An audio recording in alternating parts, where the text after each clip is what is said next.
Glória a Deus. Boa noite, amados. Vocês estão bem? Vamos ficar melhor? Amém. Sempre, né? Sempre podemos ficar melhor. Amém? Eu estou muito feliz, para mim é um prazer. Amém? Nós somos a mesma família, a mesma casa, o mesmo povo, a mesma palavra, a mesma fé. E isso é confortável para nós. E se não fôssemos, estava ótimo também. Amém?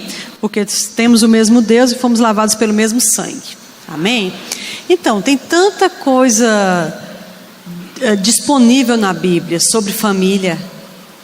E um dos temas que eu pedi para a Fabiana acrescentar no cartaz é que o casamento ele é uma construção diária, né?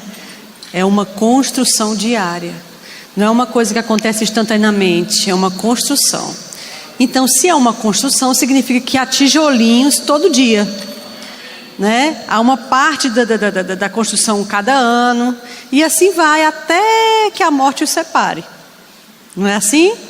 Aí, às vezes, por não entender isso, a gente sofre dentro do casamento, porque a gente quer coisas imediatas. E a gente quer que o outro esteja pronto no nível que a gente está. Só que a gente precisa entender uma coisa, eu vou ser bem prática e bem diligente também com o tempo. Nós decidimos fazer assim hoje, dividir, já que é o culto da família hoje, né?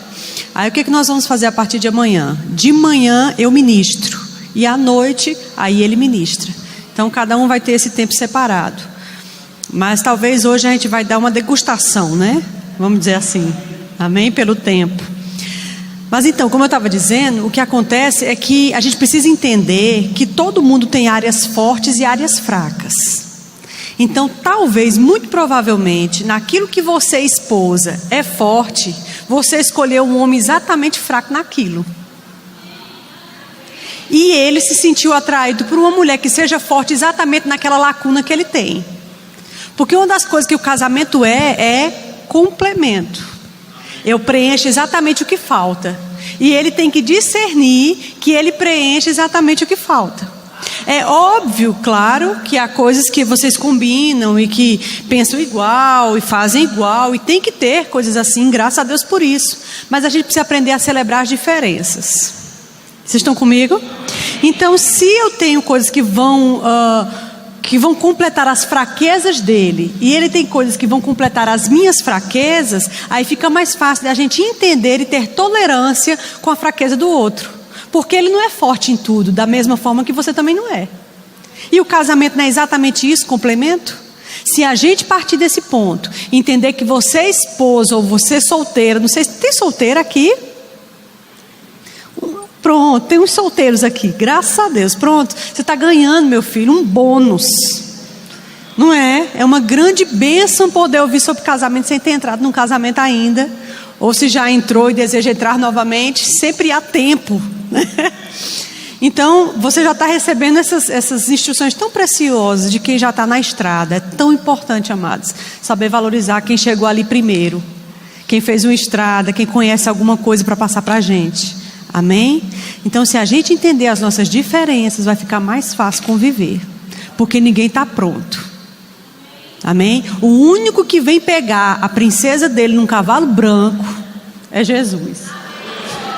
O resto, não existe o príncipe. Existe um homem normal, cheio de falhas, né? Que tem todos os crescimentos e amadurecimentos para fazer, do mesmo jeito que também não existe uma princesa perfeita, linda, educada, que sabe fazer tudo certo, que nunca briga, nunca levanta a voz, nunca se estressa. Não existe essa princesa também, né? Então, como não existe o príncipe, não existe a princesa, então está tudo certo. Somos um monte de plebeus amando uns aos outros. E dentro da nossa simplicidade, Deus nos fez reis e sacerdotes. Amém? Então a nossa realeza vem dele e da excelência de caráter que cada um cultiva. Estão comigo? Aí vale outra dica. Talvez eu nem leia nada agora. Eu quero ser bem prática. O seu crescimento emocional, intelectual e espiritual, ele é completamente seu. O seu não é transferido para ele, e o dele não é transferido para você. Se ela decide correr atrás de Deus, buscar a Deus, comer tudo que tem de Deus é uma decisão dela, quem vai ficar para trás é você. Da mesma forma, o oposto. Se ele tem fome, se ele tem sede, se ele quer conhecer Deus, se ele quer orar, se ele quer crescer, isso é uma responsabilidade dele. Você não pode fazer nada a respeito disso. Vocês estão comigo? Até porque naquele dia a prestação de contas é individual. Por exemplo, se um deles tem chamado e o outro não tem, e graças a Deus, porque há muitos casamentos assim, amém, queridos?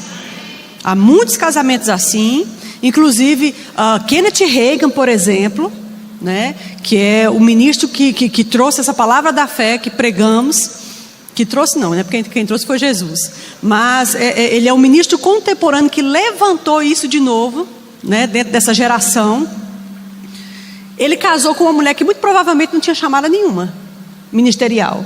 E se você ler o livro Planos, Propósitos e Práticas, nesse livro ele conta como ele em oração teve uma revelação e o Senhor falou com ele: você vai casar com aquela moça, Oreta, e você vai ter um casal de filhos. Olha quanta coisa Deus já adiantou a Kenneth Hagin. Agora Deus falou com ele, obviamente sabendo o nível de chamada que Deus tinha para ele, o nível de atuação que Deus tinha para Kenneth Hagin. E Deus guiou ele a uma mulher que não tinha chamada nenhuma, muito provavelmente. Vocês estão comigo?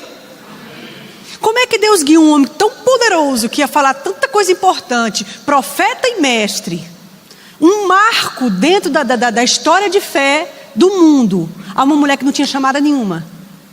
Porque eles iam se complementar. Nem sempre quem tem uma chamada ministerial nos 5 dons tem que casar com alguém que tem uma chamada ministerial nos 5 dons.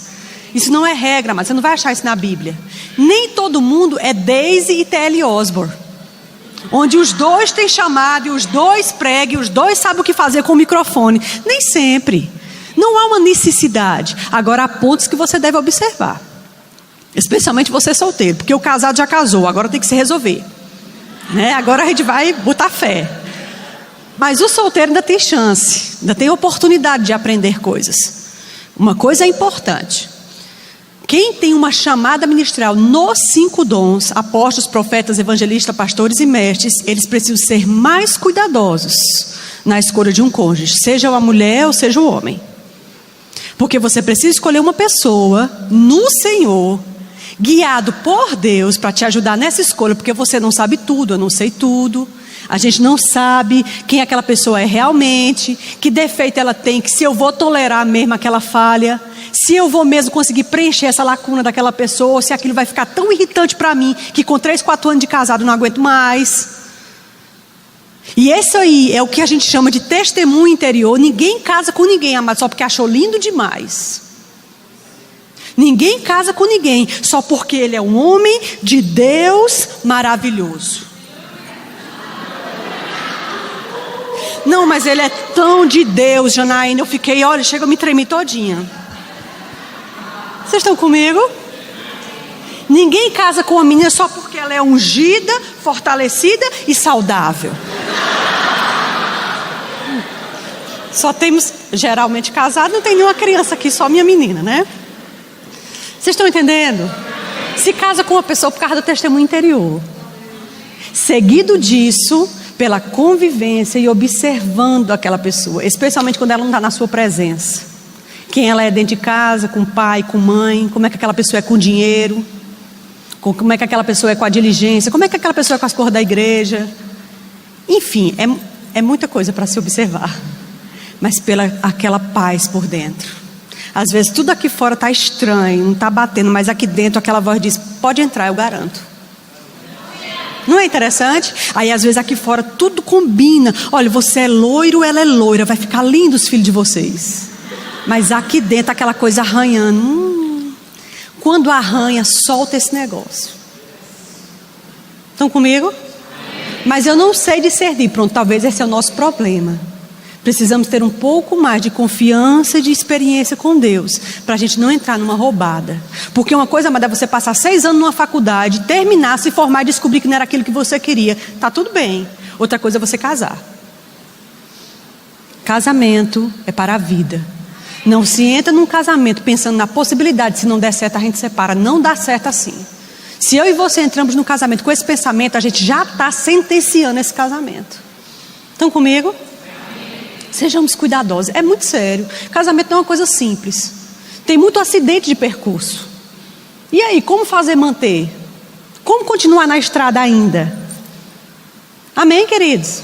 Partindo do ponto de que ninguém é perfeito, partindo do ponto de que temos nossas diferenças, de que eu devo respeitar as diferenças do outro, de que eu devo entender que eu também não estou pronta, que são duas pessoas construindo diariamente.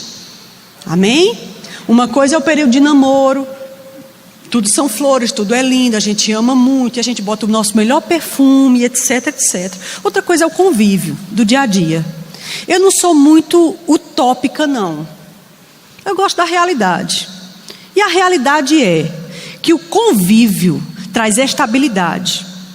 O convívio pode trazer alguns riscos também, como monotonia, como você considerar comum ou impuro aquilo que ainda é santo. Você entende? O convívio pode trazer desrespeito, pode trazer desonra. De jeito nenhum no namoro a gente ia levantar a voz e gritar desse jeito, mas agora casado, com 30 anos de casamento, a gente acha que pode fazer o que quiser. Não é assim que funciona. Amém?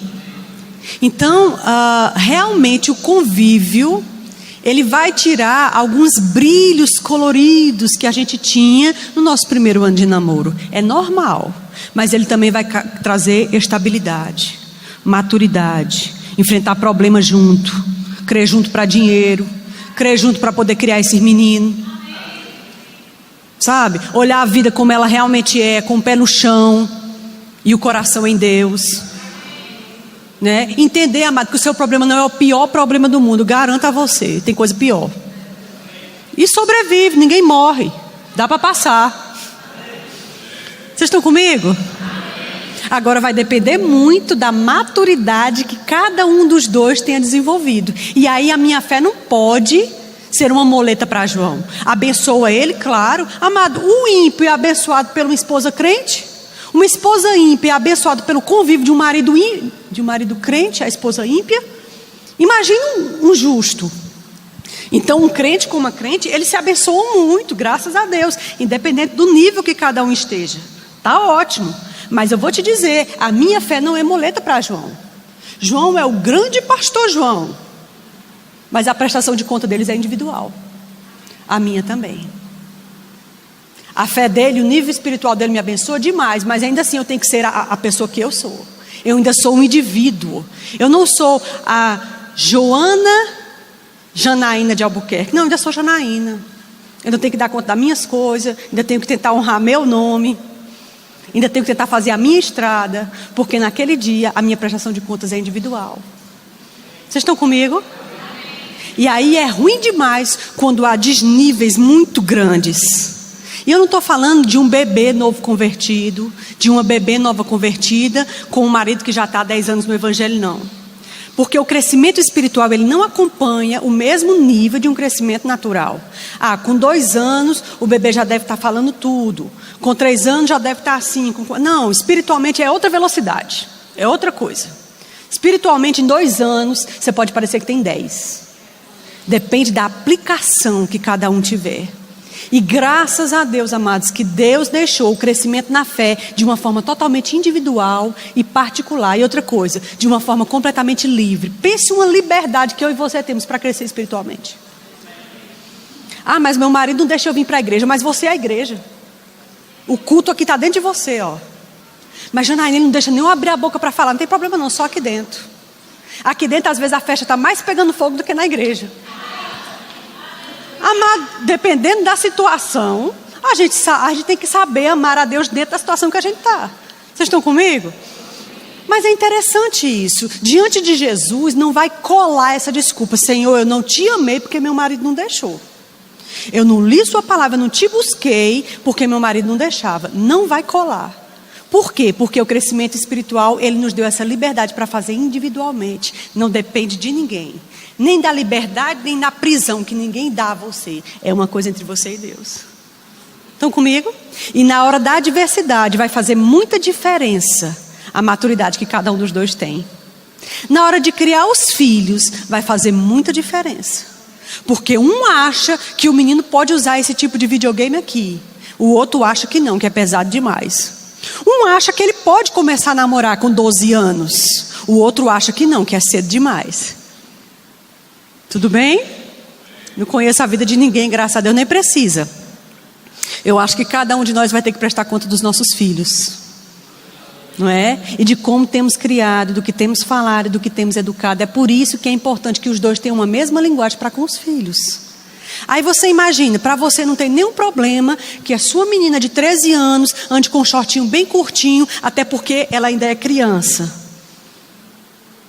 Aí essa menina com 13 anos, vamos botar com 13 não, porque ela não é criança, mas uma menininha de 11. Quem disse que ela vai querer tirar esse short curto quando ela tiver com 16? Se ela começou desde cedo assim, ela não vai ter nenhum problema. Tudo que eu e você permitimos de errado logo cedo, não vamos conseguir tirar isso na maturidade daquela menina mais não, nem daquele rapaz. O que eu e você temos que estabelecer como certo, a gente tem que estabelecer desde a hora que nasce. Aí se os dois não concordam com isso, como é que vai ficar? Vocês estão comigo? Amado marido, faça sua vida espiritual acontecer. Corra espiritualmente, cresça espiritualmente, ame o Senhor, leia a palavra, gaste tempo em oração. Amada esposa, não importa quão espiritual seu marido seja, você precisa crescer. Faça isso por amor a você mesmo e ao Senhor, e todo mundo ao seu redor vai ganhar com isso. Amém? Eu vou ler, você nem vai precisar abrir, que é para a gente não perder tempo, porque no meu tempo aqui a gente está terminando. Eu tentei com o João ser bem sucinto, para que a gente não canse vocês. Mas a passagem que eu queria falar, talvez eu vá só bater nela um pouquinho hoje, e depois a gente explique mais amanhã, tá bom? Paulo não casou, né? Os estudiosos dizem que ele não casou, e realmente parece que sim. E que se ele era um homem solteiro por opção, porque não deve ter faltado mulher desejando ser a esposa de Paulo, tendo uma visão, viu um anjo, uma voz, com certeza essas mulheres viram de tudo para ser a esposa de Paulo. Mas Paulo desejou não casar para viver livre, para correr com velocidade a carreira que estava proposta para ele. Foi uma opção dele. Inclusive na nova aliança nós estamos livres para essa decisão. Não nós, porque já escolhemos, mas quem está solteiro. Mas Paulo ele dá algumas observações interessantes, mesmo sem ser casado. E eu acho que vale a pena a gente observar o que Paulo fala. E ele disse assim: quero, portanto, que os varões orem em todo lugar, levantando mãos santas, sem ira nem contenda. Da mesma sorte as mulheres, em traje modesto. Interessante isso, né? Da mesma sorte as mulheres, em traje modesto. Moderno não, modesto. Aí ele cita algumas coisas próprias da época. Ele diz assim, olha, não com cabeleira frisada, uso de joia de ouro, com postura de vestidos, porém com boas obras, como é próprio das mulheres que professam ser piedosas. Aí ele diz assim, a mulher aprenda em silêncio com toda submissão. Não permito que a mulher ensine nem exerça autoridade sobre o marido, mas esteja, em silêncio com toda submissão, sim. Porém esteja em silêncio. Porque primeiro foi formado Adão e depois Eva. E Adão não foi iludido, mas a mulher, sendo enganada, caiu em transgressão. Salvar-se-á, todavia, através da sua missão de mãe, se permanecer na fé, no amor e na santificação, com bom senso. Eu acho bem legal essas passagens polêmicas de Paulo, porque eu gosto de tentar entendê-las. Ele começa dizendo assim, uma ordem para todo crente, mas ele quer destrinchar a ordem para o sexo masculino e a mesma ordem para o sexo feminino com um adendo, com um acréscimo. Ele diz, olha, vocês homens, eu quero que vocês levantem as mãos santas e orem em todo lugar, levantando mãos santas a Deus, sem ira e nem contenda. Mas vocês mulheres, eu quero isso para vocês também, é para vocês levantarem as mãos santas, sem ira e nem contenda. Só que se tratando de vocês, eu me vejo na obrigação de acrescentar uma coisa, faça isso em traje modesto. Aí ele vai citar algumas coisas da época. Na época as mulheres faziam uns penteados, colocavam umas coisas assim, ó. Olha como atrapalha, ó. Fazendo zoada no cabelo, balançando tudo, e com muito exagero. E também, possivelmente, havia indecência nas roupas, porque em toda época se pode ser indecente, não só na nossa época, amém? Aí ele está querendo só dizer o seguinte: eu quero que você levante mão santa se ele me contendo em todo lugar, mas em se tratando da mulher, cuidado como você se veste. Cuidado, mulher, que você não esteja na igreja louvando ao Senhor com mão santa, se ele nem contendo, o irmão atrás de você não esteja conseguindo louvar. Não, Jana, mas eu sou casada. Pois a gente tem que ajudar os outros irmãos que são casados e os irmãos que ainda não são, para que eu e você não seja uma pedra de tropeço para ninguém. Estão comigo? Porque o homem, ele é atraído e mexido por aquilo que ele vê. Então não dê nada para ele ver. Quem tem que ver é seu marido. Aí seu marido pode ver, mas só ele. Estão comigo? É só isso ó, que Paulo está dizendo. Aí dentro disso, ele diz assim: já que eu estou falando nesse assunto, eu não permito que a mulher ensine e nem exerça autoridade sobre o marido. Diga marido. Então aqui ele já está falando agora de casamento. No começo ele falou para os irmãos homens e para as irmãs mulheres da igreja. Aí dentro disso ele afunilou e agora começou a falar para o casamento. Ele disse: esposa, eu não permito que você faça duas coisas sobre seu marido. Primeiro, fique ensinando o tempo todo. Depois, exerça autoridade sobre ele. Aí ele vai explicar por que ele disse isso. Porque existe uma hierarquia na criação do casamento. Aí ele diz assim: porque primeiro criou Deus o homem, depois a mulher. O homem é o cabeça e a mulher é a auxiliadora. E outra coisa, o homem não foi iludido, a mulher foi iludida. Ou seja, o homem, quando ele caiu consciente, ele não caiu enganado, ele caiu sabendo o que estava fazendo. A mulher que caiu tolamente. Aí ele diz assim: agora ela vai ser salva, todavia, através da sua missão de mãe, se permanecer com sobriedade na fé, no amor e na santificação com bom senso. Qual é o crente que não vai ser salvo, que vai ser salvo se ele não permanecer nessas três coisas: na fé, no amor e na santidade com bom senso? Nenhum crente vai ser salvo se ele não permanecer nessas quatro coisas. Então o que ele está falando para as mulheres é para qualquer cristão. Qualquer cristão não pode ser salvo se não permanecer com sobriedade na fé, no amor e na santificação. Agora, ele acrescentou, cumprindo a sua missão de mãe, de uma forma bem cultural, bem da época, amém? Porque para a época era uma vergonha para a mulher não ter filhos. Hoje não é assim que funciona, nossa cultura não é essa, amém? Há casais que se casam e decidem entre si não ter filhos para poder correr com velocidade maior o ministério, e isso está perfeitamente bíblico. Cuidado, amado, para a gente não impor uma forma de vida que você não acredita em outras pessoas que não pensam assim. Se na nova aliança você pode optar por não casar e está tudo bem para você, aí se um casal se casa e decide não ter filhos porque quer servir ao Senhor livremente, qual é o pecado que há nisso? Nenhum. Cuidado, amém, queridos? Agora, o que ele está querendo dizer aqui é o seguinte: inevitavelmente você tem a liberdade de casar, se casar, de ter filho, de ser mãe, de ser pai, não tem problema nenhum. Agora, uma coisa eu não posso nem negar, é isso que Paulo está dizendo: há um acréscimo em você quando você é mãe. Há uma mudança em você. A maternidade, ela é um divisor de águas na vida dos dois, mas especialmente de uma mulher. E ele está querendo dizer que há uma beleza, uma maturidade espontânea que a maternidade traz. Porque se eu e você éramos mulheres egoístas, a maternidade vai tirar isso da gente. Porque você não dorme mais na hora que você quer, você não come na hora que você quer, né? Você não vive mais para você, a sua vida gira em função deles nos 2 ou 3 primeiros anos de vida deles.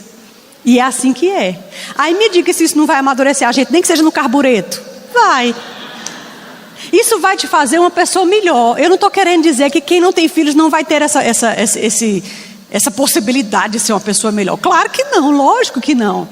Eu quero desmistificar o fato de que algumas pessoas pegam esse versículo erroneamente e dizem que se a mulher não for mãe, não vai ser salva. Porque Paulo disse: salvar-se-á todavia através da sua missão de mãe. Ei, que é isso? Ele disse: se permanecer com sobriedade na fé, no amor e na santificação. Ele só está querendo dizer que sendo mãe naquela época era uma grande honra. Você vai se ocupar com seu filho e vai parar de falar da vida alheia. E vai parar de ficar curiando a vida dos outros. A maternidade em si vai te quebrar, ela vai te moldar, ela vai te humilhar, ela vai te fazer entender o que eu fiz pela humanidade, porque eu desci, me esborrachei aqui embaixo por causa de filhos. Você vai aprender a se dar por filhos e isso vai te amadurecer. Só isso que ele está dizendo. Mas eu quero terminar. Ainda não tocou aqui, João, está perto. Chamando a atenção para a primeira parte do que ele disse. Ele disse: eu não permito que a mulher ensine nem exerça autoridade sobre o marido, mas esteja em silêncio. Vamos entender isso. Ele não está querendo dizer, amada esposa, que você não pode, que eu não posso ensinar alguma coisa aos seus maridos. É claro que não. Até porque isso seria muito contraditório. Porque se a mulher foi criada com a missão no casamento de ser auxiliadora, como eu vou auxiliar uma pessoa que eu não posso ensinar? Que eu não posso dizer nada, que eu não posso dar um conselho, que eu não posso dizer que está errado, que isso aqui não ficou bom, é melhor rever como é que a gente vai fazer isso aqui. Como eu vou auxiliar uma pessoa que eu não posso dar pitaco nenhum? Não é isso que ele está dizendo. Ele está dizendo que o homem foi criado por Deus, em sua essência, com uma necessidade de dar a palavra final nas coisas. Isso é coisa de homem. Você pode dar o nome de machismo, mas é coisa de Deus. O homem macho, ele tem a necessidade de dar a palavra final no casamento. Vocês estão comigo? E isso é divino. Nós ajudamos ele a chegar nessa palavra final, mas a final ainda é dele. Janaína, mas eu não concordo com a decisão que ele tomou. Você colocou isso graciosamente ou no meio da confusão? Eu e você colocamos isso de uma forma realista, com doçura, ou apontando o dedo na cara dele? Irmão, não se aponta dedo na cara de marido. Não faça isso não. Estão comigo? Isso é vergonhoso para nós mulheres. É feio para as mulheres gritar com o marido na frente dos outros. Faça isso não. Eu não conheço ninguém, minha filha, então eu posso ficar à vontade. Né? Vocês estão comigo? Não, é sério, eu falo assim porque eu falo assim na minha igreja se eu tiver oportunidade. Não tem nenhum problema. É realmente, eu tenho 2 meninas, uma de 10, uma de 16 e Gabriel de 20. E eu crio minhas meninas para saber respeitar tanto o pai delas. Mãe, mas pai não deixou. Minha filha, se seu pai não deixou, acabou. Porque se ela não entender isso agora, quando ela estiver com o marido dela, ela vai querer endurecer o pescoço. Vocês estão comigo? Mulher não é capacho. Mulher não diz sim e amém para tudo. Não, tá bom, eu concordo. Não, tá certo, a gente vai fazer. Se você, marido, tem educado sua mulher assim, você tem educado ela errado. Eu gosto quando você faz silêncio, porque você está pensando sobre o assunto. Mulher não foi feita para concordar com tudo que que você, marido, diz. Porque se foi assim, ela não vai te auxiliar em nada. A não ser que você esteja sempre certo. Aí é outra coisa. O que não acontece. Porque ninguém está sempre certo. Agora, se a gente não pode, se nós mulheres não sabemos discordar, aí tem um problema. O que Paulo está dizendo é: não fique o tempo todo ensinando a teu marido o que fazer. Isso não é bom. Não, muito menos exerça autoridade sobre ele, porque ele não foi feito para estar com uma cabeça sobre ele. Ele é o cabeça. Mas Janaína, ele é muito lento. Mulher, se eu for esperar meu marido, aí se acaba tudo aqui dentro de casa. Bom, eu comecei essa pregação dizendo que a gente se complementa, né? Então eu acho que há casos e casos, e eu acho que deve haver um bom relacionamento entre nós dois aqui. Entende? Como o irmão Reagan fala em um dos livros dele, ele disse o seguinte: que uma mulher era casada com um homem que não era crente. E ela sentia a necessidade de sentar com os filhos à mesa e orar antes de comer. Só que ele jamais iria tomar essa iniciativa, porque ele não era filho de Deus e ele não acreditava nisso. Então ela pensou: rapaz, meus filhos precisam ser expostos à coisa certa. Meu marido, que é o cabeça, não vai conseguir expor eles a isso, porque nem mesmo ele está com isso. O que eu faço? Ela chegou para seu marido à parte e disse: querido, é o seguinte, eu sinto a necessidade de orar pela comida antes da gente comer. E eu quero pedir permissão. Tem problema para você se eu orar com os meninos antes de comer? Ele disse: você pode orar. Eu não vou orar, mas se você quiser orar, pode. Tá certo. Pronto, aí ela não fez confusão, entendeu? Ela disse: ai, como é que pode? Eu vou orar e você vai ficar comendo na mesa, os meninos vão pensar o quê? Não, amada, ela foi graciosa. Tá certo, pronto, tá ótimo. Pelo menos você vai deixar eu orar. Sentou na mesa, orava com o menino enquanto ele começava a comer. Isso foi acontecendo uma vez, 2, 3. Aí chegou uma hora que quando ela começou a orar, ele não botou nenhuma colherada na boca. Depois de um tempo, ele mesmo baixou a cabeça. Depois de um tempo, ele fechou os olhos. Depois de um tempo, ele disse amém no final da oração. Porque ele foi ficando constrangido. Você está entendendo? É interessante isso. Pela sua sabedoria, a Bíblia diz que a sábia constrói, mas a tola é com a mão mesmo que ela esfacela tudo. Não é interessante isso? Amém? Mas eu sei que há casos e casos. Fica tranquila. Às vezes eu sei que uma mulher cansada de remar contra a maré, estressada,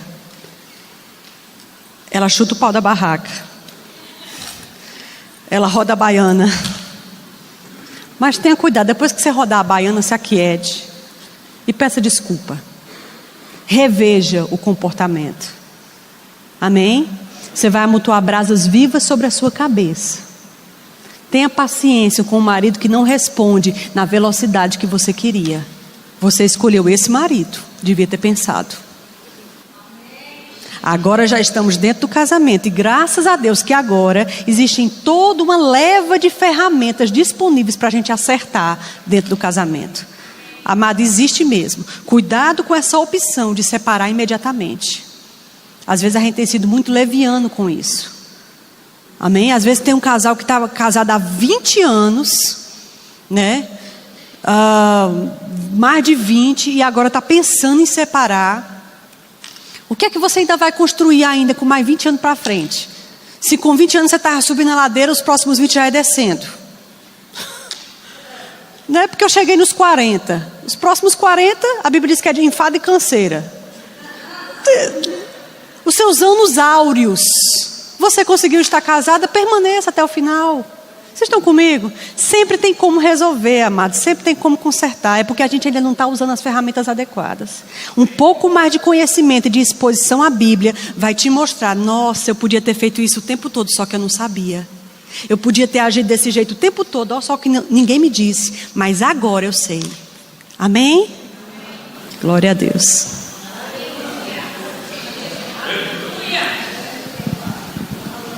Aleluia, glória a Deus. Ficou fácil agora, né? Foi colocada uma base e cabe a gente ter sabedoria. Existem algumas coisas, amados, que a gente precisa entender, e quanto mais rápido a gente entender, sai da insensatez. A insensatez vai trazer consequência.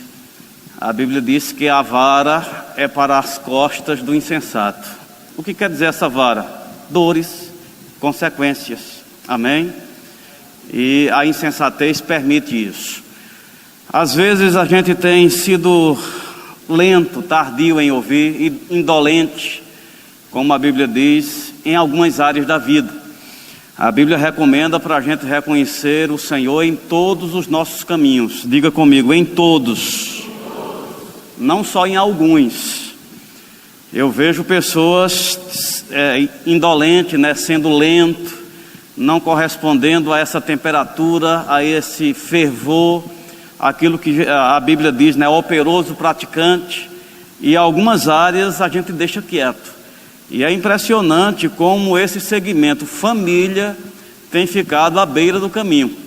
A gente, quando se converte, a gente é apresentado a uma comunidade, a uma igreja, a um corpo, né? E a gente fica tão maravilhado, e isso nos assiste de uma certa forma, que a gente pensa que não tem mais nada para trabalhar. E é provável que muitas pessoas convertidas continuem negligentes na família. Muitas vezes progride no conhecimento, progride na vida ministerial, mas não avança nada na sua vida familiar. Muitas vezes a porta do ministério se abre por causa da sua desenvoltura e é barrado porque o lado familiar não cresceu nada. E às vezes pensamos, é porque está tudo errado. Não, é uma área que você não está dando manutenção. É uma área que você não submeteu a Deus com um olhar, né, com a devida importância. Eu queria dar continuidade ao que Jane começou a falar, dessa questão da responsabilidade, e conforme o tema que está, de procurar entender a vontade de Deus nesse segmento, família, né, relacionamento. A Bíblia traz conselho, por exemplo, dizendo: aos casados ordeno eu que não se separe. A gente está vivendo uma leviandade e a gente não pode depender da estrutura moral do mundo para sustentar o nosso casamento, porque o mundo não tem mais sustentação de valores, nem morais, nem espirituais. Se você vai querer construir alguma coisa, tem que ser você mesmo com Deus. E com um esforço você faz uma seleção de alguns exemplos que está perto de você, que pode influenciar você positivamente na igreja. Não podemos dizer que todos na igreja, porque tem alguns na igreja que ainda não estão fortalecidos nessa área. E na área que você não está em pé, você não consegue ajudar muito. Você está comigo? Então ficou uma área esquecida. A gente fica maravilhado, né, com a questão da vida religiosa, da vida cristã, da vida ministerial, e não entende que é uma área que nós precisamos acolher com mansidão a palavra, porque ela é poderosa também para salvar a nossa estrutura, para que a nossa família progrida. Qual é a primeira instituição estabelecida por Deus? A família. Você acredita que é a família mesmo? É a primeira. Amém? A igreja já é consequência da família. Amém? A igreja vem para a comunidade, para o ajuntamento de famílias. Mas vamos dizer que você morasse em um lugar que não tivesse pessoas próximas a quilômetros. E aí? Amém? Igreja e família está na mesma base. Amém? Agora, se essa família está desestabilizada, tem igreja nessa localidade? Não. Amém? A família é onde Deus começa o trabalho com o indivíduo. Então a gente não pode machucar a família em favor da igreja. Nem é a intenção de Deus que seja assim. Amém? A intenção de Deus é que a gente tenha essa questão da família com esse entendimento, com essa responsabilidade, pronto a acolher as instruções dadas por Deus, porque se a gente colocar em prática a palavra de Deus, ela vai operar resultados. Amém? A gente tem visto as mudanças significativas da nossa vida, foram áreas que a gente deu atenção à palavra de Deus. Você está comigo? Naquela área que a palavra de Deus ganhou a tua atenção e você acolheu aquela palavra no contexto da tua vida, ali começou a oxigenar, vida começou a se manifestar, e ali tem funcionamento. Agora, em qualquer área que você reconhecer o Senhor, a parte de Deus entra, né? O poder entra, vivificando, endireitando. E é impressionante, né? No exercício do pastoreio, a gente lida com muitas pessoas que têm essa característica ou essa experiência. São pessoas atuantes na igreja, são pessoas que mudaram muito no quesito vida social, mas são pessoas deficientes na questão do relacionamento familiar, não progrediram, não melhoraram, né? O temperamento delas continua o mesmo, a intolerância continua o mesmo, a obediência às instruções ou às responsabilidades dadas por Deus para a parte que você representa na família, marido ou mulher, ou pai ou filho, amém? Fica sem atenção, porque se a gente começar a olhar, e tem muitos ensinos na Bíblia Sagrada no que diz respeito a relacionamento, a família, não da forma que a gente gosta, porque a base ou o ponto principal para o relacionamento familiar é amor, amém? E as características do amor é tudo sofre, é tudo crê, é tudo espera, é tudo suporta. E muitas vezes a gente não quer colocar, principalmente na área familiar, porque é uma área permanente. No trabalho, você sabe, são apenas 8 horas, dá para aguentar. Amém? Na igreja você diz, é 2 horas de culto. Na igreja você diz, é só alguns dias na semana. Mas o que dizer da família? Amém? A família te absorve por completo, né? Então é manhã, tarde, noite, e quando não tem mais para onde ir, tem que voltar para casa mesmo. E às vezes a não observação da palavra, o negligenciar os pontos apresentados, eu digo, vai trazer desgaste, vai trazer consequência. E isso não trabalhado, eu digo, leva a um ponto de você querer se desvincular, pensando que essa separação, ela vai te levar a uma situação melhor. Eu te digo aqui, quem chega no hospital amputando a perna por qualquer coisa. Ah, eu estou com uma coceira, amputa aqui, porque passa essa coceira. Alguém vai amputar a perna porque está com uma coceira? Não. Quando o médico chega assim dizendo, infelizmente não tem mais o que fazer, a pessoa ainda clama, faça alguma coisa, doutor. Era para a gente fazer assim, quando alguém chegasse, não tem mais jeito, vocês vão ter que se separar. Era para a gente clamar, dizendo, faça alguma coisa. Você está comigo? Mas casamento, família, ganhou esse contexto secundário. Tem uma coceirazinha, tem um problemazinho, vamos amputar. Amém? Vamos separar. A Bíblia diz, aos casados ordeno o Senhor, não eu, não se separe. Amém? Não tem nada bom depois da separação. Agora, há casos que é necessário amputar uma perna? Chega um ponto que faz uma avaliação, ou diz, ou você amputa ou morre. Mas eu te digo, depois daquela cirurgia, sua vida muda. Você sabe que agora você vai conviver com essa limitação. Agora, entre morrer e ficar sem uma perna, é melhor ficar sem uma perna. Quem se separa precisa ter esse entendimento. Quem se separa não vai ter 3 pernas agora não. Quem se separa não vai para um lugar mais confortável não. Porque se fosse assim, Deus amava o divórcio. E a Bíblia diz que Deus odeia o divórcio.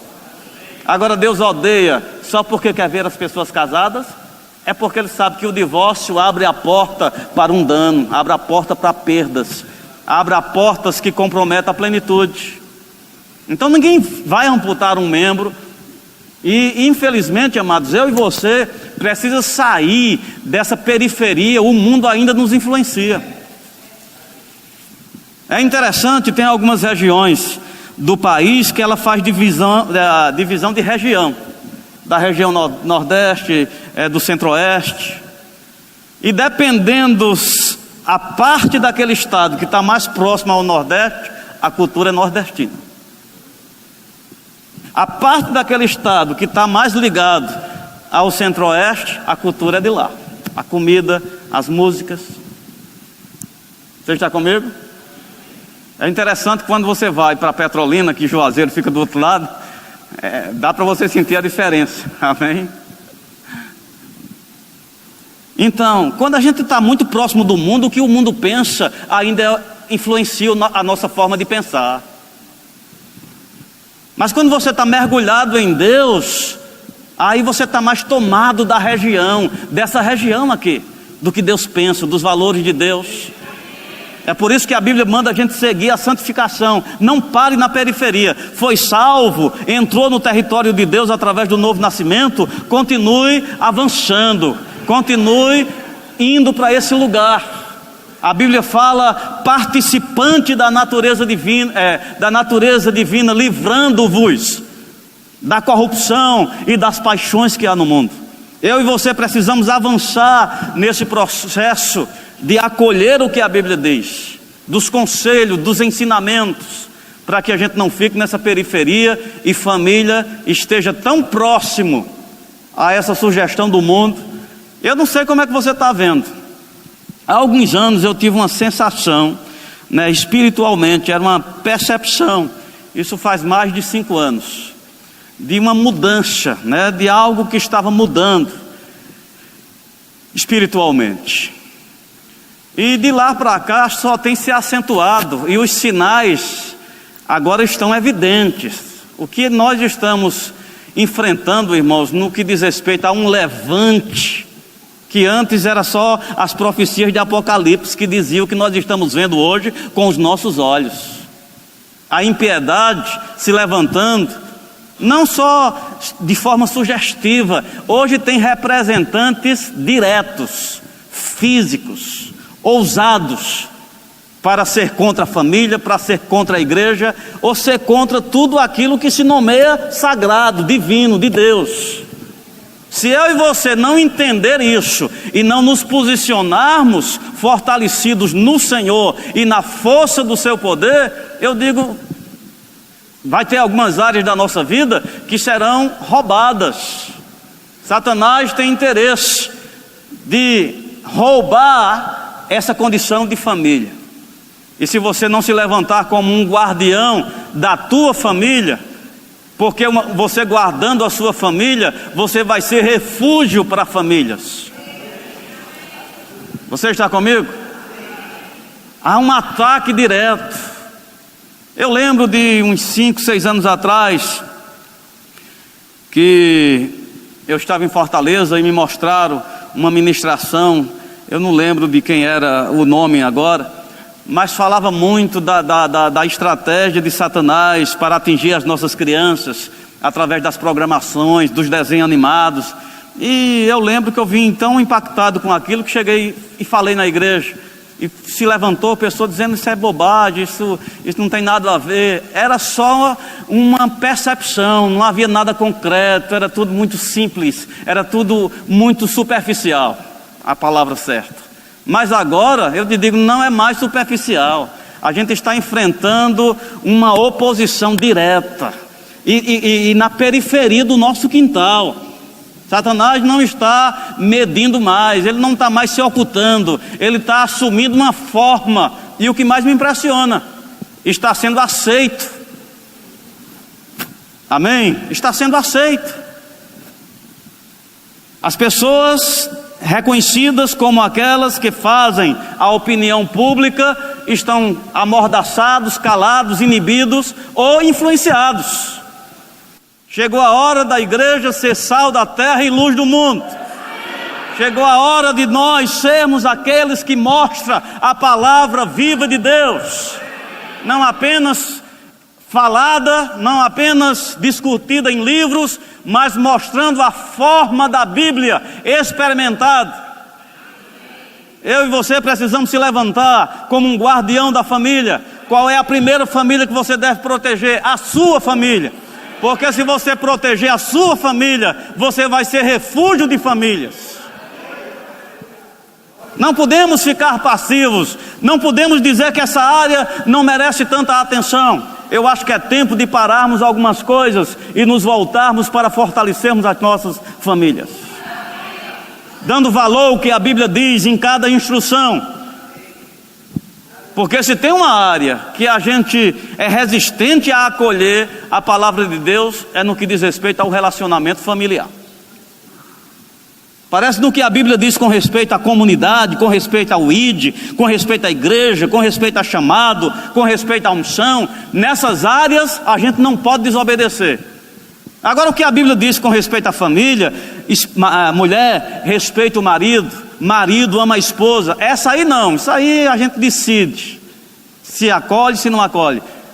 Porque o maior índice de negligência do meio cristão está sendo em obedecer os princípios no que diz respeito ao relacionamento familiar. Porque se a gente colocar em prática, não o que a influência do mundo está passando, mas o que a Bíblia nos dá como instrução, eu te digo, você vai ser fortalecido nesses valores morais e espirituais. Você vai ser participante daquilo que está na natureza, no sentimento de Deus. E isso te livra das corrupções. Uma pessoa que está participando da natureza divina não pensa em divórcio. Você está comigo? Uma pessoa que está participando da natureza divina, se é marido, ele tem essa condição prioritária: amar sua esposa. Uma esposa que está tomada da natureza divina, ela tem como posição primordial respeitar o marido. E se essas coisas são colocadas em prática, sai um aroma, sai um bom ar, deixando aquele ambiente agradável. Você percebe que um ambiente desorganizado e sujo cansa, né? Às vezes você vem até em paz. Quando você chega num ambiente desorganizado e sujo, o clima muda. E às vezes, eu não estou falando da parte física, às vezes também a parte física, mas muitas vezes essa confusão no mundo espiritual faz com que você venha até o portão, fala com o colega: bom demais, cara. Quando atravessa a porta, mal demais, mulher. Né? Ou seja, a atmosfera mudou, cabisbaixo, aquela instrução agora é diferente. Eu quero te dizer, nós temos armas poderosas em Deus para destruir fortalezas. Eu e você não deve mais estar debaixo de nenhuma operação do inimigo, porque só ficamos lá por nos deixar domesticar por essa influência. Se você se levantar na força do Senhor, na força do seu poder, você pode resistir firme às astutas ciladas do diabo, seja em qual for a área. Você está comigo?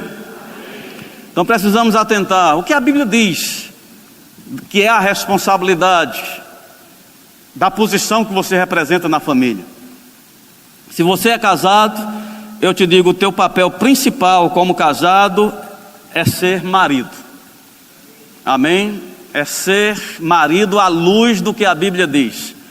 E eu te oriento, não dá para ser marido à luz do que a Bíblia diz, apenas com esse conhecimento superficial que a gente permitiu, esse nível, né, de conhecimento.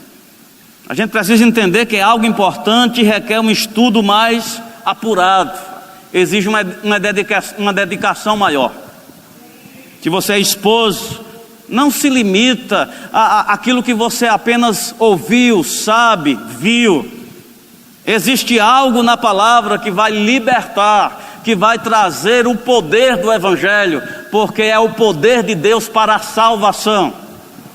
Se a gente não chega a tocar no poder do Evangelho, porque eu digo que está um pouquinho mais profundo do que simplesmente a letra do Evangelho.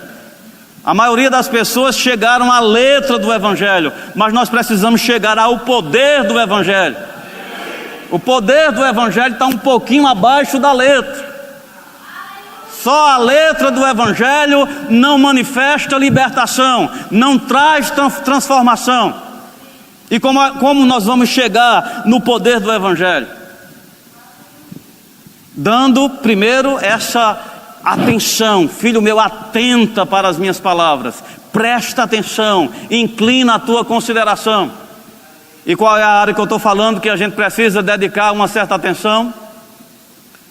Diga: família. Não tem como a gente ser tudo o que Deus quer que a gente seja, se a gente não dedicar o devido tempo à família. Valores, não é só o tempo, mas um tempo de construção, com base nos princípios da palavra de Deus. Eu queria que você lesse comigo em Gênesis capítulo 11. Eu quero te apresentar algo que é uma estratégia espiritual. Diga comigo: estratégia espiritual. Você sabe que o diabo olha como Deus faz as coisas para ele imitar? Você está comigo? Ele não tem poder de criação. Então o que ele faz? Ele pega o que Deus fez, ele pega o que Deus estabeleceu e procura fazer o produto dele, que é sofisma, é argumento falso. Então quando Deus disse para o homem que ele não devia comer, né, da árvore do conhecimento do bem e do mal, o diabo não chegou com uma oposição direta. Ele disse: foi assim que Deus disse. Ele precisou dessa base: não comer da árvore, não tocar. Ela disse: não, de todas as árvores a gente pode comer, só da árvore do conhecimento do bem e do mal é que nós não podemos comer. É certo que não morre. Então ele vem com esse sofismo. A gente tem um fato aqui que é Deus fazendo. Deus está operando um recurso espiritual com um propósito de parar uma tendência maligna, uma tendência ruim. Então ele usa um método. Qual é o método? Capítulo 11 de Gênesis, versículo 7. Diz assim: vinde, deixamos e confundamos ali a sua linguagem, para que um não entenda a linguagem do outro. De sorte, o Senhor o dispersou dali pela superfície da terra e cessaram de edificar a cidade. Estão comigo? Então havia uma obstinação, né? Essa aqui era contrária à vontade de Deus.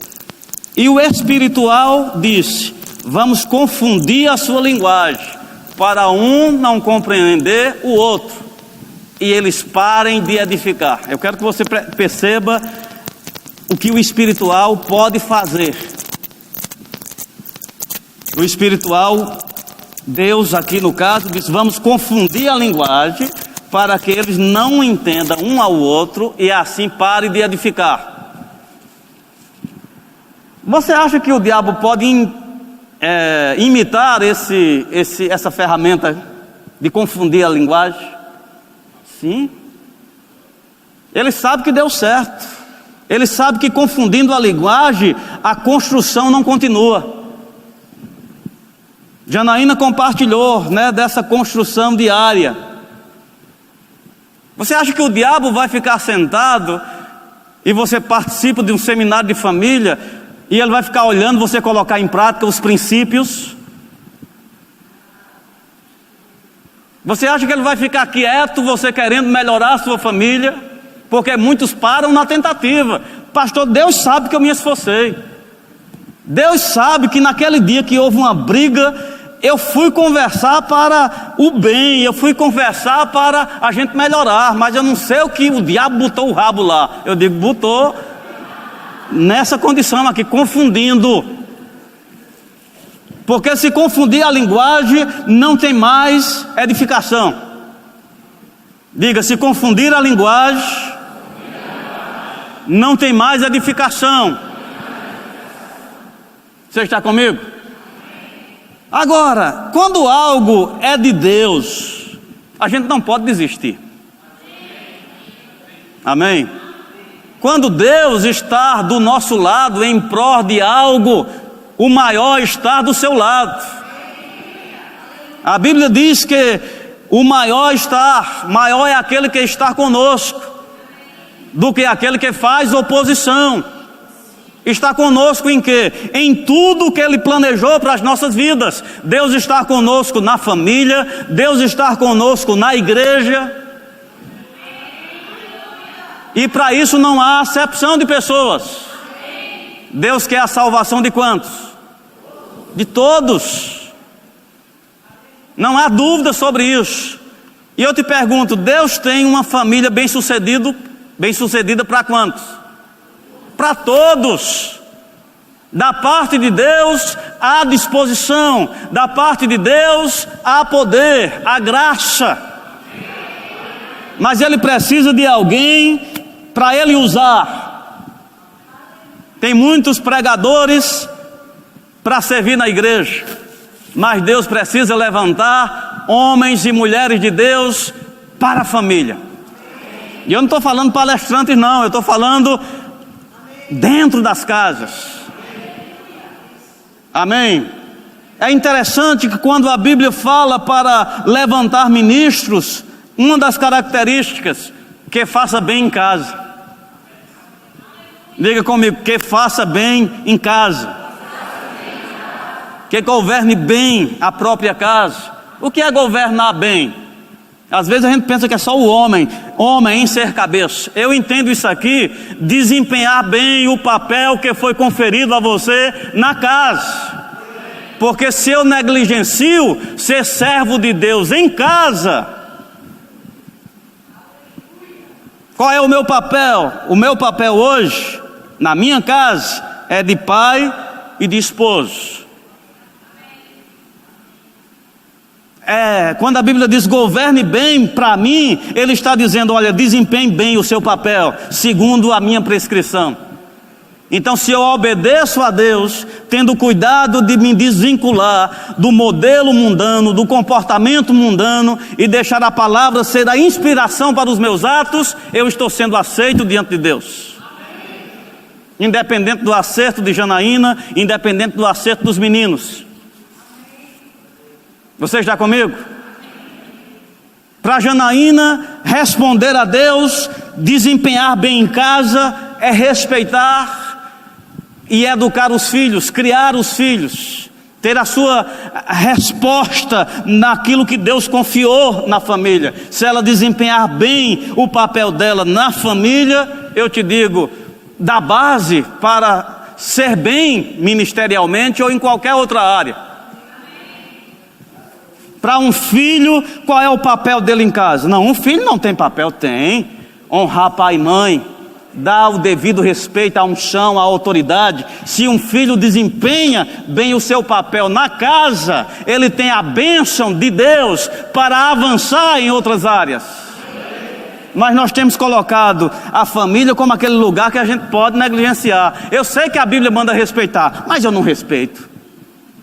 Mas na igreja, blá, blá, blá, blá, blá, blá, blá, sou consagrado. Deus não vai poder levar muito longe essa consagração na igreja. Porque o referencial é como você é na família. Diz quem você vai ser nas outras áreas. Você não pode ser uma pessoa negligente na família e ser um ministro completo. Seja como filho, seja como esposa, seja como pai ou marido. A casa é o lugar onde a gente é avaliado. Onde é que nós dirigimos? Nas estradas, nas ruas das cidades. Onde nós fazemos o teste para tirar a carteira. Amém. É aquele testezinho que você diz, isso é uma besteira, mas é aquela besteirinha que te dá a habilitação. A família é besteira, é a família que te habilita. É a família que te habilita para as coisas grandes que Deus tem na sua vida.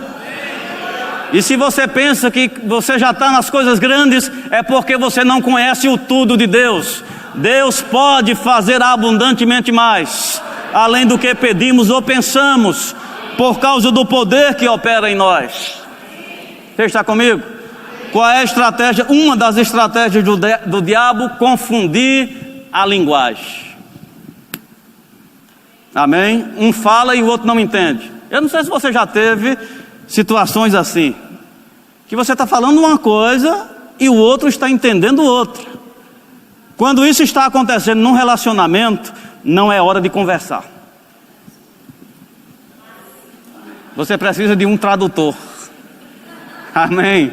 Aí você ora e diz: Senhor, fala com ela. Amém? Aí você ora e diz: Senhor, fala com ele.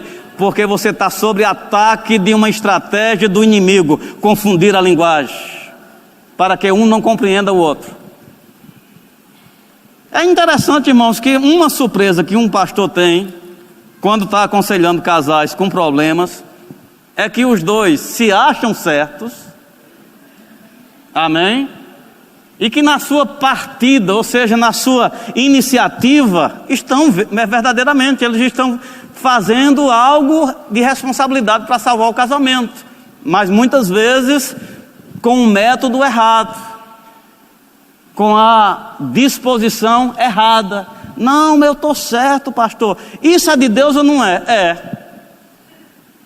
Mas o fato de ser de Deus tem que se encaixar. E aí, não, eu estou com Deus, Deus está do meu lado. Quem está errado é ele, quem está errado. Uma das estratégias de Satanás: confundir a linguagem para parar a construção. O diabo quer parar a construção da tua família. Mas eu quero te dizer: maior é o que está do nosso lado do que aquele que está no mundo. Tem muita coisa para a gente aprender. Eu acredito.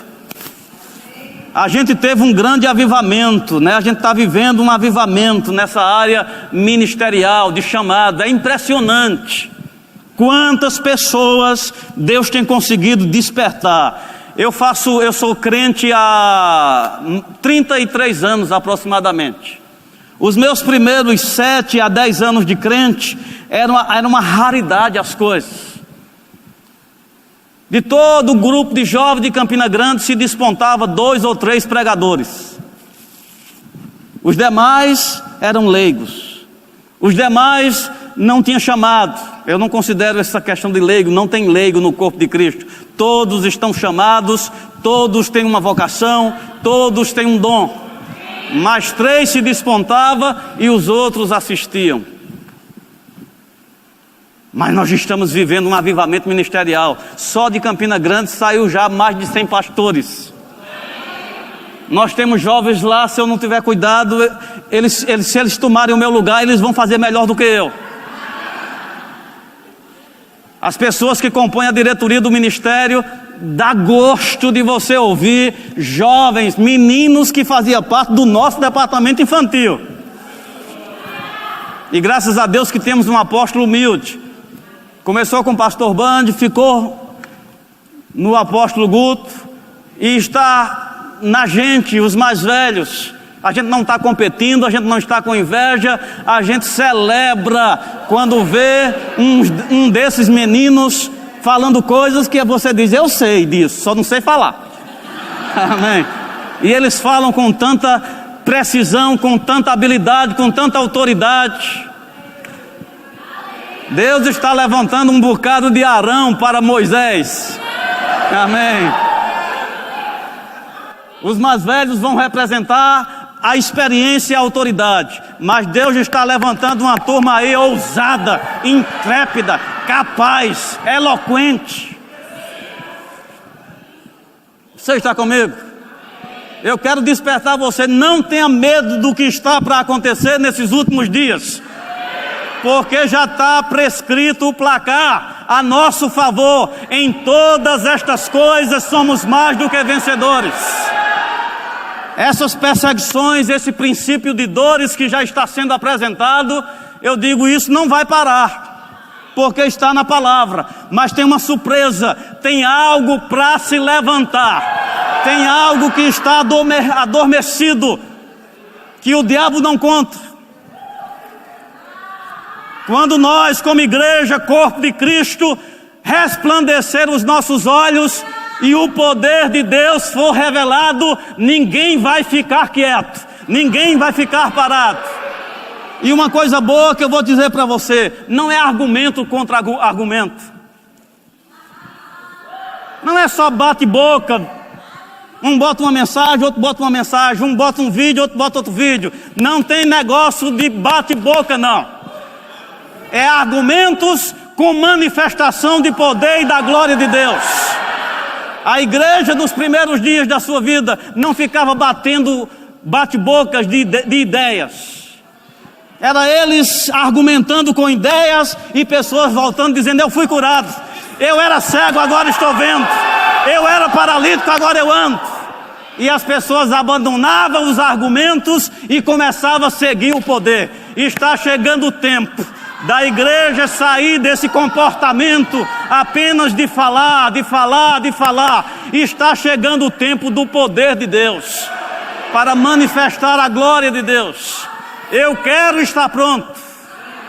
Eu não quero ser pisado e os outros vão desfrutar do despojo. Está chegando o tempo, irmãos, de muita perseguição, mas eu quero te dizer de muita glória. Aleluia, eu quero estar pronto. Eu quero estar bem na ponta disso. Amém. A glória de Deus manifesta nessa terra. Vai ser uma das expressões. Você acha que abrir o Mar Vermelho foi maravilhoso? Espere para ver o que está para acontecer nesses últimos dias. Se já houve coisa gloriosa e grande, a Bíblia fala que o que vai acontecer nesses últimos dias, que diz respeito ao nosso tempo. Você está comigo? Agora, se esse poder serve para o mundo, por que esse poder não serve para a nossa casa?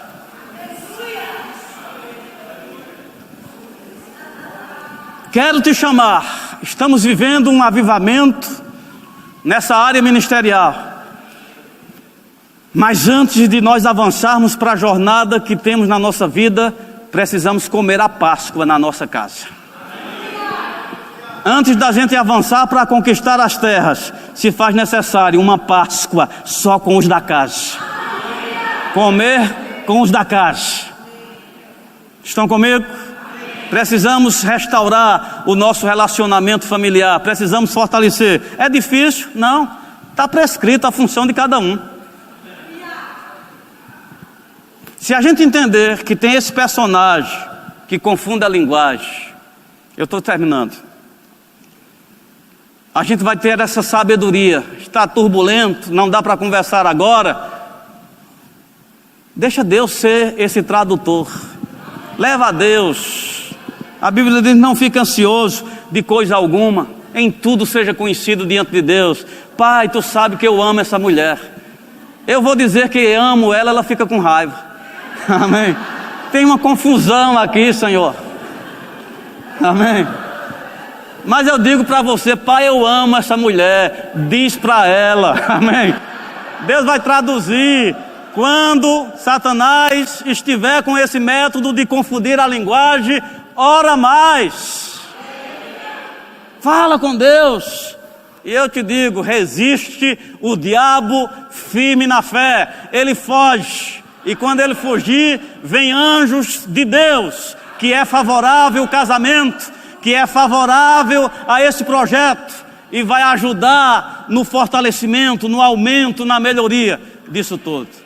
Você está comigo? Então, para não ficar cansativo, queremos deixar você com expectativa para o dia de amanhã.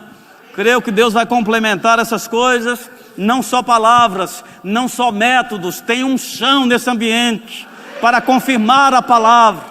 Tem algo que está ficando impregnado na tua vida, que vai te acompanhar nos dias vindouros. Uma inclinação para as coisas de Deus. Julgos despedaçados. Pessoas que estavam com seus olhos já embaraçados, não vendo mais. Eu declaro: o Evangelho é o poder de Deus para a salvação de todo aquele que nele crer. Eu declaro o efeito do poder, trazendo iluminação aos teus olhos. Nunca mais você vai olhar a sua família como você vinha olhando.